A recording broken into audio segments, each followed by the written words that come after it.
Hello, hello! Kamusta? Andito na naman si Mrs. Kath at samahan niyo na naman ako sa panibagong linggo. So ngayon, iiwan natin si Mojo dito sa pet hotel na malapit sa amin kasi may pupuntahan kami at bawal siya doon. So, sorry Mojo. At dumating na nga ang araw na pinakahihintay ni Ate Sasa. Ayan, papunta kami ngayon sa Philippine Arena at medyo nakaluwag-luwag kami ngayon at pupunta kami ng concert. Naks naman, nakakalabas na si Mrs. Kat. Hindi na naglilinis sa bahay. So, ngayon ay gagampanan pa rin natin ang pagiging nanay. Medyo masaya lang ngayon kasi yung pagiging nanay natin ngayon ay sasama tayo sa concert. So, eto na nga. Dito na kami ni Sasa! Excited ka na, Sa? Nakakabahan mo. Kinakabahan? Bakit ka kinakabahan? Ha? Happy ka? Oo. Pagkababa sa amin ni Daddy, ay dumiretso na kagad kami dito sa food pavilion. So sa labas nung pinaka-arena ay merong food pavilion kung saan pwede kang bumili ng mga merienda para at least kapag nasa pila ka ay hindi ka nagutumin. Ayan, yan ang technique na nabasa ko online. Kumain ka na, tas umihi ka na para pag pipila ka na papasok ay makapaghintay ka ng maayos-ayos dun sa pila. So ayan si Ate Sasa. Oh. Nakakatuwa lang na nabigay namin sa kanya to. Kahit hindi naman kami mayaman, di ba? At least, nagawa namin ng paraan na makapanood siya nitong pinaka-paborito niya talaga na Stray Kids. Sa totoo lang, gusto talaga namin yun mag-asawa na, alam mo yun, kahit hindi kami ganun kayaman, ay magawa namin ng paraan na maibigay namin sa mga anak namin hanggang makakaya yung mga kailangan nila. So eto, ayan, naghihintay kami. May mga namimigay ng tubig, kaya nakakatuwa. Oo nga pala, pag papasok na kayo niyan sa loob ng arena, bawal na yung mga pagkain na galing sa labas, kahit yung mga tubig, bawal din yung mga tumbler. Basta maraming bawal, kaya i-check nyo yung mga guidelines bago kayo pumunta. Nakatawid na kami! Nabigay na namin yung ticket. Saan na tayo, Sa? Tano na siyan? Excited ka na ba?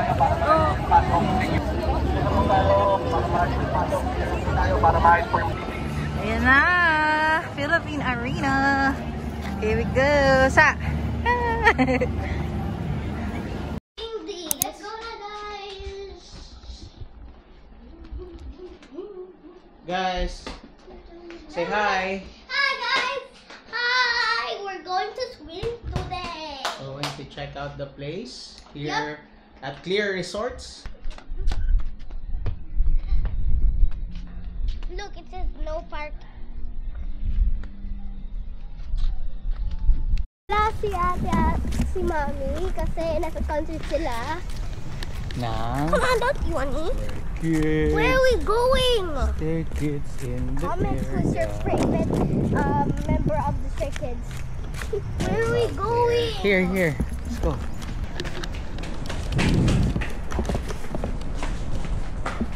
Whoa, pretty.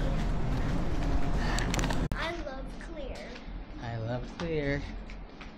Here. Beach Clear water park. Clear water park. I don't think there's other people Yeah, because here today. Maybe because of the Stray Kids. just two people today. So that means the pool is all ours. Whoa! Woo! Yay! We can do that. So can we swim now? Yes. Yay! Wait, let's wear our swimming things. Can we touch the water with our hands? Yep. Later pa. Wow. So we're not gonna swim? Konti. Aw, I want so many. Let's touch the. Ayan, another tip. Kapag papasok na kayo dito sa mga doors, yung parang sa loob mismo ng arena, ay umihi na kaagad kayo at bumili ng pagkain. So, ayan, ang ginawa namin, umihi kami. Tapos alam niyo ba, pagpasok namin sa CR, parang konti lang kami na nandoon. Tapos pagkalabas namin, saglit lang yun sobrang haba na agad ng pila. So, buti inuna namin mag-CR kasi kung hindi, naabutan kami ng sobrang habang pila sa CR. So, pagkatapos naming mag-CR, ayan may nakita pa kaming rainbow. Ang ganda-ganda. Kitang-kita mo talaga yung colors. Pagkatapos naming mag-CR, bumili kami ng pagkain. Rice meal kasi magdi-dinner na kami para pagpasok namin dun sa loob, syempre 7 p.m. yun mag-start, tas matatapos na yun mga 9, ganun, or 10, ganyan. Busog kami, diba? Nakapag-dinner na kami. Hindi na namin kailangang lumabas pa para umihi. Hindi na rin namin kailangan lumabas pa para kumain. At pagpasok namin ay talagang ma-enjoy na lang namin yung moment na manonood kami sa concert. So, ayan na. Sobrang excited na kami. Papasok na kami dun sa gate. Ay, ang saya-saya ng feeling niyan. Hindi lang dahil sa makikita na namin yung artist na yun. Trivia lang, ako kasi nag-introduce kay Sasa ng Stray Kids. Unang-una ko silang nagustuhan dahil kay Felix. May narinig akong kanta nila, tapos inintroduce ko kay Ate Sasa. Tapos pagkatapos nun, wala na, yun na. Siya na yung sobrang na-hook doon. Parang ako, okay lang, sige. Gusto ko naman sila and maganda rin talaga yung music nila. Pero si Sasa talaga yung sobrang nahook sa Stray Kids. Ayan. Makikita niyo mamaya yung reaction niya. Tapos ayun na sila. Malapit lang yung stage sa amin.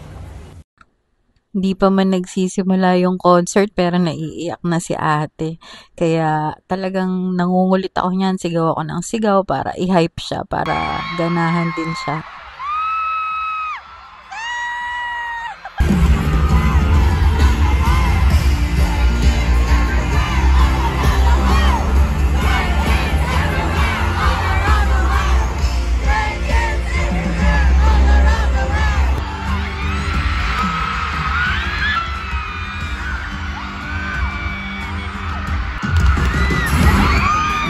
At ayun na nga, dumating na ang Stray Kids at grabe na yung iyak ni ate, as in. Kaya sobrang nangungulit ako sa kanya niyan para i-hype pa siya ng i-hype at sabi ko i-enjoy namin tong araw na to.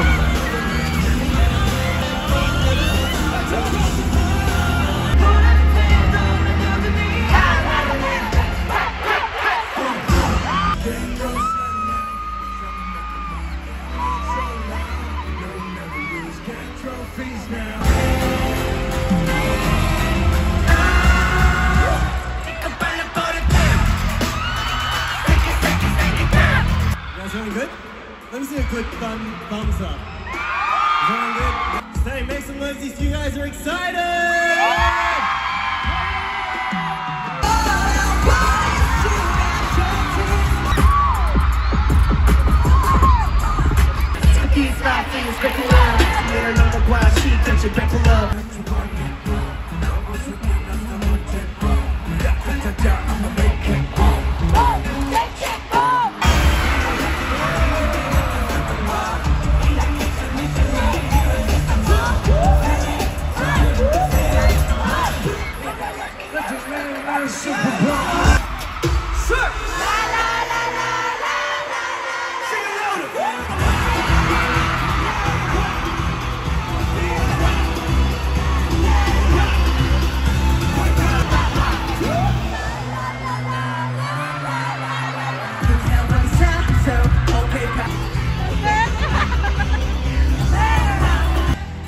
Kapag lumalaki na talaga yung mga anak natin, nagbabago na yung mga gusto nila no? From toys or mga cartoon characters, mapupunta na sila sa stage na to talaga, lalo na pag nagiging teenager na, sa mga pogi, yan, sa mga boys. And I think normal lang naman yun. Basta lagi ko lang pinapaalala sa kanya na hindi pa siya pwede mag-boyfriend. Pero pwede naman yung mga ganitong paghanga. Yan.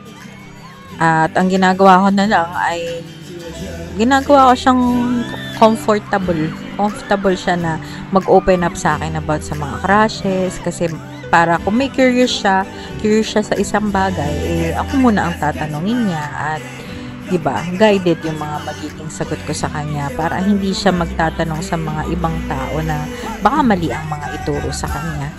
So, maganda, sabayan nyo din yung mga trip ng mga anak nyo paminsan.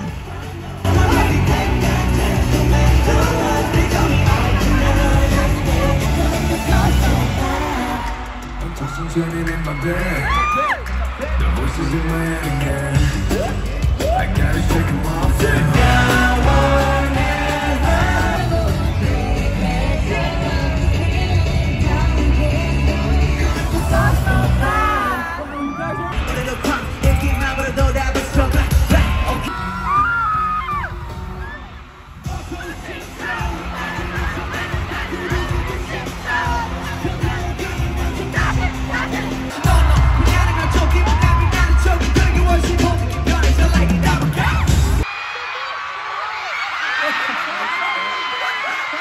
That's why Eliza's so unfit. Because we have fun to the end of the show. This life is so unfair.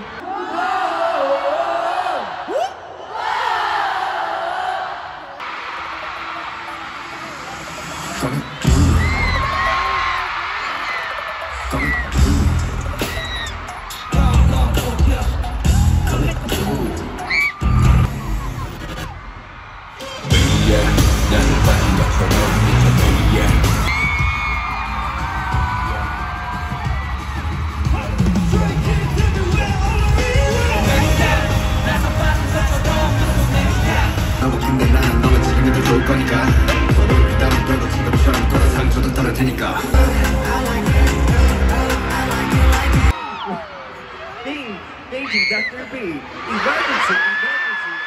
Dr. B. Emergency.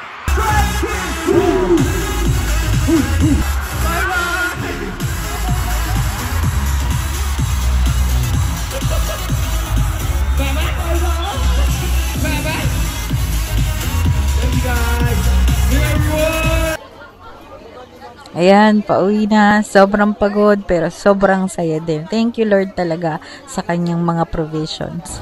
Tapos na. Ano sa?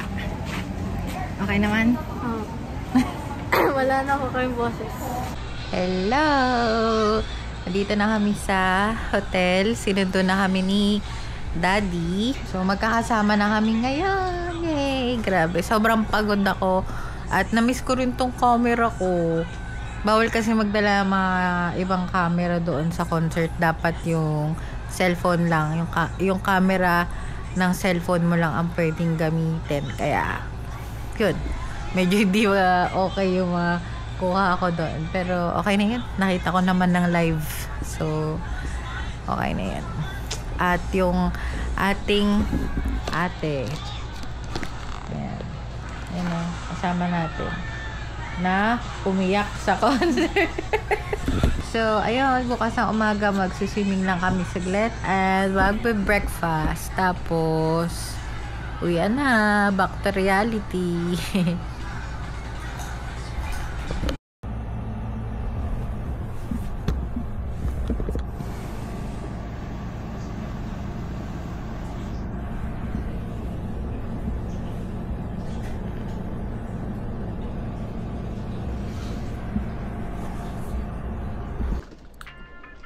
At ayan na, lalabas na kami at kakain kami ng breakfast. So, plated pala yung breakfast nila dito sa resort na to. And, sa totoo lang, hindi siya, ewan ko ba, may iba-iba kasing lasa. Pero, hindi ko siya masyadong nagustuhan. So, nag-feedback nga ako sa hotel kasi maganda naman yung resort. Pero may mga bagay na dapat silang i-improve. At ang importante pagka ganun ay mabigay natin ng maayos yung feedback sa kanila. Kasi maganda yung potential nitong resort. Like, isipin mo kung may mga family na manonood ng concert sa Philippine Arena. Diba? Pwede silang mag-check-in dito. Tapos, ayun, they can enjoy their stay here. Lalo na sa amin nagaling kaming Cavite. Tapos, Bulacan to. Ito, pinapakita sa akin ni Sasa. yung mga video from last night's concert, and sobrang nakakaya kasi ang lakas ng tili ko. Parang ako talaga yung number 1 fan ng Stray Kids kaysa sa kanya. Sabi ko nga, nailabas ko lang lahat ng mga emotions na hindi niya inilabas. So after nun, nung aming breakfast ay ayun, syempre diretso na agad sa swimming kasi ilang oras na lang yan eh, di ba? Usually 2 PM ang check-in, tas kinabukasan 12 noon dapat mag-check out na, at malayo-layo pa rin ang aming uuwian. Bulacan to Cavite ang biyahe namin, kaya ayun, susulitin natin ang bawat oras. So ayan nga pala yung lobby nila. Maayos naman, malinis naman yung almost everything, pero sa ano naman, sa pinaka room okay naman yung medyo parang kailangan lang mas linisin pa yung CR. Ewan ko kasi siguro madalas ako naglilinis kaya kita ko yung mga dumi-dumi. Parang naisip ko sana dinala ko yung electric brush ko dito para nilinis ko. So ayan, papunta na kami doon sa swimming pool. Madaming swimming pool kasi water park to. Hindi lang siya yung isang swimming pool lang tas lahat nandun na. So mga 4 yata or 3 yung total na swimming pool. So ayan, dahil kami lang yun nando doon at medyo maaga pa, nakalak pa yung gate dun sa pool. Nag-explore muna kami ng mga iba't ibang lugar pa. So, eto yung swimming pool na pambata. Mga ilang 2 feet lang ata yan. Mababa talaga siya. Tapos, ayun, may malaking dun parang wave pool, pero closed siya. Sa tingin ko, binubuksan lang nila to kapag summer. Yung pinaka-peak season talaga. Ayan.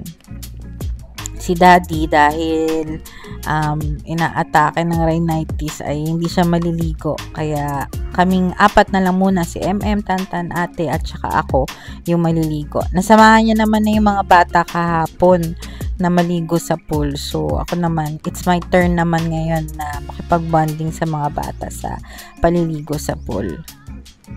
Ayan si Ate Sasa, maalaga talaga siya sa mga kapatid niya.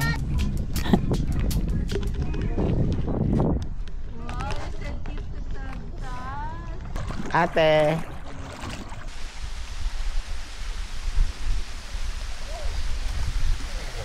Hey guys! I forgot to. Okay, I'll swim today and. Yan, uwi na kami. Bye, say bye. Bye.